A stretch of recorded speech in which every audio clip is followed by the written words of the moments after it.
గౌరవనీయులు మేయర్ గారికి, deputy mayor గారు, కమిషనర్ గారు,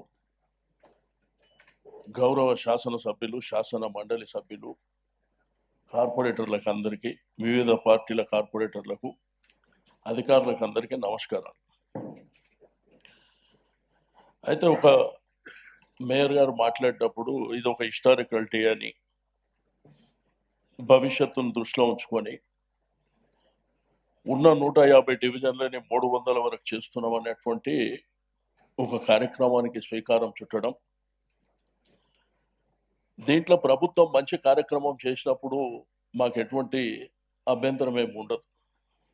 బట్ అన్ఫార్చునేట్ ఇక్కడ ఉన్నటువంటి డివిజన్లో ఉన్నటువంటి కార్పొరేటర్స్ ఆ చెప్పే ముందు మీరు చదివేటప్పుడు ఒక 2 నిమిషాల సమయం కేటాయిస్తాము కార్పొరేటర్లకు కానీ ఎక్స్ ఆఫీషియో అని చెప్పారు మేడం.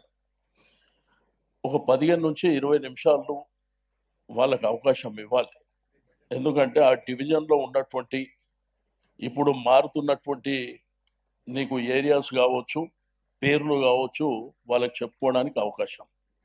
నేను కమిషనర్ గారికి, మేయర్ గారికి రిక్వెస్ట్ చేసేది, ఇది ప్రధానమైనటువంటి అంశం కాబట్టి 2 రోజులు సెషన్ నడిచినా పర్వాలేదు, కానీ ఎందుకంటే ఇది భవిష్యత్తు తరాలకు దృష్టిలో ఉంచుకొని మనం చేయవలసినటువంటి అంశం ఉన్నది. రెండోది, ఇక్కడ అధికారులు టౌన్ ప్లానింగ్ కానీ మిగిలిన అధికారులు ఒక 5 మంది అధికారులని ఇప్పుడే కమిషనర్ గారు చెప్పారు. బట్ అన్ఫార్చునేట్ ఏంటంటే ఏ కార్పొరేటర్ని, ఏ పొలిటికల్ పార్టీని కన్సర్న్ లేకుండా ఇదంతా ల్యాప్టాప్ పెట్టుకొని గూగుల్ మ్యాప్తో చేసినటువంటి అంశం. ఈ రోజు ప్రజాస్వామ్యంలో రాజ్యాంగం ఉన్నది, చట్టాలు ఉన్నాయి, జిహెచ్ఎంసీకి కూడా చట్టాలు ఉన్నాయి. అది హరీమరిగా మనం చేయవలసినటువంటి అవసరం లేదు. ఎందుకంటే ఏదో భారతదేశంలో ఇంత పెద్ద కార్పొరేషన్ లేదు అని చూపించడానికి, దాన్ని చిత్రీకరించడానికి కాదు. ప్రజలకు మౌఖికమైనటువంటి సదుపాయాలు ఉన్నాయా లేవా.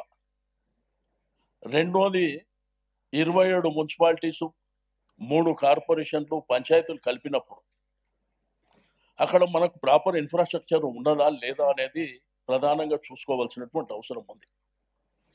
అసలు మనకున్న జిహెచ్ఎంసీలనే ప్రాపర్ మ్యాన్ పవర్ లేదు వేరియస్ డిపార్ట్మెంట్ లోపల. రెండోది ఏంటంటే, రేపు ఇది ఇంప్లిమెంట్ అయిన తర్వాత వాళ్ళకున్న ట్యాక్సులు ఇప్పటి వరకు వేరే ఉన్నాయి, మనకున్నవి వేరే ఉన్నాయి. బట్ మీరు వెంటనే ఇంపోజ్ చేస్తే వాళ్ళు కూడా ఇబ్బంది పడేటువంటి పరిస్థితులు ఉంటాయి ఒకటి. రెండోది, మా మాట ఇక్కడ బీజేపీ మిత్రులు ఉన్నారు, కాంగ్రెస్ మిత్రులు ఉన్నారు, మా ఎంఐ మిత్రులు, మేము ఇంతమంది ఉన్నాం. నేను మేయర్ గారికి రిక్వెస్ట్ చేస్తున్నా, మీ గుండె మీద చేసుకొని, లేదు డిప్యూటీ మేయర్ గారి గుండె మీద చేసుకొని చెప్పండి, కనీసం మీకు ఇన్ఫర్మేషన్ ఉందా. మరి మీకు ఇన్ఫర్మేషన్ లేకుంటే ఇంత పెద్ద కార్యక్రమాన్ని, ఇప్పుడు మీరు గతంలో కరోనా మేయర్ గారు లేదని చెప్తారు కదా, గతంలో అంటే ఏ పొలిటికల్ గా వెళ్ళలేదు మేము. సో ఆఫీసర్స్ చేశారు థింకింగ్, దెన్ దే ఇన్ఫార్మ్డ్ అస్. చేశాక యునో అది గెజెట్ లోపల వచ్చింది అంతే. నేనేమంటున్నా అంటే, మేయర్ అనేది పొలిటికల్ కాదు మేడం, మేయర్ అనేది పొలిటికల్ కాదు. ఎస్, మీరు ఇక్కడ ఉన్న అంటే ఈ రోజు సభలో నేను కూడా ఒక కార్పొరేటర్ గా నేను అనుకున్నాను కాబట్టి, అంటే even I should have been known అని నేను అనుకున్నాను. నా రిక్వెస్ట్ ఏంటంటే, మీరు ఈ 149 మంది మీతో కలిపి 150 మందికి మేయర్, ఇన్క్లూడింగ్ మా ఎక్స్ ఆఫీషియో మెంబర్స్ కూడా మీరే మేయర్. మీరు గతంలో మీరు చూసారు, మీ ఆధ్వర్యంలో కరోనా వైరస్ వచ్చినా కానీ, లేకపోతే సిటీల వరదలు వచ్చినా కానీ, మనం ఏదైనా డిసిషన్ తీసుకుంటే అందరం కలిసి కూర్చొని తీసుకున్నాం తప్ప ఇండివిజువల్గా ఎక్కడ తీసుకోలేం మేడం. అందుకనే మిమ్మల్ని ఏమంటున్నానంటే, దట్ ఈస్ ద రీజన్ ఈ రోజు ఎప్పుడైతే మనకి తెలవంగానే కూడా మేము ఒక స్పెషల్ మీటింగ్ కండక్ట్ చేసింది దాని గురించే. అందరం టుగెదర్ ఒక డెసిషన్ తీసుకోవాలి.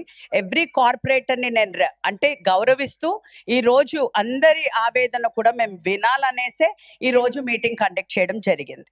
So I hope you all understand. నా రిక్వెస్ట్ ఏంది మేడం, నిన్న కమిషనర్ గారిని మేము కలిసినాం, వారికి కూడా రిక్వెస్ట్ చేసినాం. ఎందుకంటే 2 రోజులైనా పర్వాలే, ప్రతి కార్పొరేటర్ మాట్లాడాలి కంపల్సరీగా. అది 10-15 నిమిషాలు మాట్లాడాలి. ఎందుకంటే ప్రతి ఒక్కరికి ఆ ఇబ్బంది ఉన్నది. సేమ్ టైం ఈ 150 కాకుండా మిగిలిన 150కి కూడా వాళ్ళు కూడా మాట్లాడాలని నేను నిన్న రిక్వెస్ట్ చేసిన. మల్లారెడ్డి గారు, మన అదేవిధంగా ఇక్కడ ఇబ్రాహీంపట్నం కానివ్వండి, ఇక్కడ చేవెళ్ళ కానివ్వండి. ఎందుకంటే వాళ్ళకు కూడా రిప్రజెంట్ చేసిన వాళ్ళు వాళ్ళ టర్మ్ అయిపోయింది కాబట్టి కనీసం ఎమ్మెల్యేలు ఎంపీస్ ఉన్నారు కాబట్టి వాళ్ళని అంటే వారిని కూడా ఇన్వైట్ చేసారు. సంతోషం. ఒక్క మేడ్చల్ నియోజకవర్గంలో మేడం మీకు తెలియంది కాదు, 3 కార్పొరేషన్లు, 7 మున్సిపాలిటీస్. రెండోది ఓటింగ్ కూడా ప్రపోర్షనేట్గా లేదు. ఒక దగ్గర 18,000 ఉంటే రెండో దగ్గర 57,000 ఉన్నాయి, 70,000 ఉన్నాయి. ప్రపోర్షనేట్గా వేరియేషన్ ఎంత ఉండాలి? 5% వేరియేషన్ ఉండాలి. రెండోది ఉస్మానియా యూనివర్సిటీ పక్కన బాగ్లింగంపల్లి ఉంది మేడం. అది ఒరిజినల్గా మేము చిన్నగా ఉన్నప్పటి నుంచి ఇప్పటి వరకు అది బాగ్లింగంపల్లి, బాగంబర్పేట్. ఆ బాగంబర్పేట్ని డీడీ కాలనీ అని చెప్పేసి అదొకటి అబ్జెక్షన్ చెప్పినాం. మోండా మార్కెట్ విషయంలో కూడా అబ్జెక్షన్ కూడా చెప్పినాం. అయితే ఇవన్నీ అంశాలు ఏంటంటే మాకంటే ఎక్కువ కార్పొరేటర్లకు ఐడియా ఉంటుంది కాబట్టి కార్పొరేటర్లు వాళ్ళకు అవకాశం ఇచ్చినప్పుడు వాళ్ళు మాట్లాడడానికి అవకాశం ఉంటుంది ఒకటి. రెండోది ఇంత పెద్ద నిర్ణయం ఈరోజు ఏంటంటే జనాభా ఒకప్పుడు ఓన్లీ హైదరాబాద్ ఉన్నప్పుడు మనకున్నటువంటి జనాభా, మనకున్నటువంటి ఫెసిలిటీస్ కూడా 5 లక్షల వరకు ఉండే. సరే కాలక్రమేణా విస్తరించింది, పెరిగింది. రెండోది మన కమిషనర్ గారు చెప్తుండ్రు, ఇప్పుడు గవర్నమెంట్ ఆఫ్ ఇండియా కూడా ఒక ఆర్డర్ చేసింది కులగణన జరగాలి, దాంతోపాటు ఇది లింక్ చేస్తాం. ఇది ఒక హిస్టారికల్ నిర్ణయం. ఇది దానికి దీనికి లింక్ చేయవలసినటువంటి అవసరం లేదు.